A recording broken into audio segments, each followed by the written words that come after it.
Hi friends, ఈ మధ్య మీ చర్మం బాగా పొడిబారిపోతుందా? పెదాలు పగులుతున్నాయా? నిద్ర లేవగానే గొంతు ఎండిపోయినట్టు అనిపిస్తుందా? అయితే ఈ వీడియో మీకోసమే. అసలు శీతాకాలంలో గాలి ఎందుకు ఇంత డ్రైగా మారుతుంది?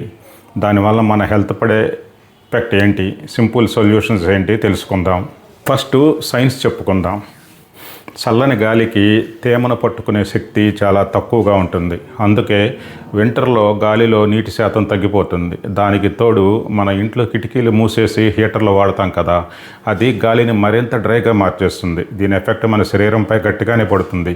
చర్మం, పెదాలు పగిలిపోతాయి, కళ్ళు మంటగా దురదగా అనిపిస్తాయి, ముక్కు పొడిబారిపోయి ఒక్కోసారి ముక్కు నుంచి రక్తం కూడా రావచ్చు. ముఖ్యంగా డ్రై ఎయిర్లో వైరస్లు ఎక్కువ కాలం బతుకుతాయి. అందుకని ఈ సీజన్లో జలుబు, ఫ్లూ చకచక వ్యాపిస్తాయి.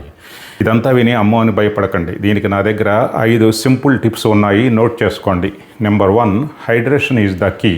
చలిగా ఉంది కదా అని నీళ్లు తాగడం తగ్గించకండి. రోజుకి 8 గ్లాసులు నీళ్లు తాగాల్సిందే. బాడీ లోపల నుంచి తేమగా ఉంటేనే చర్మం మెరుస్తుంది. Number 2, moisturizing. స్నానం చేసిన వెంటనే చర్మం కొద్దిగా తడిగా ఉన్నప్పుడే మాయిశ్చరైజర్ లేదా కొబ్బరి నూనె రాయండి. ఇది తేమను లాక్ చేస్తుంది. లిప్ బామ్ ఎప్పుడు పాకెట్లో ఉంచుకోండి.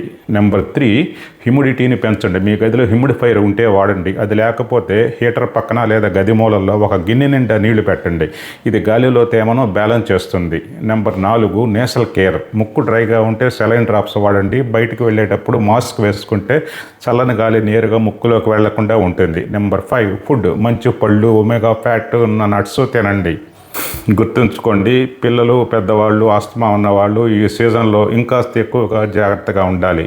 హీటర్లను మరి ఎక్కువగా వాడకండి. గదిలో క్రాస్ వెంటిలేషన్ ఉండనివ్వండి. ఈ చిన్న మార్పులతో ఈ వింటర్ని హ్యాపీగా, వెల్దీగా ఎంజాయ్ చేయండి. Stay hydrated, stay healthy. Bye.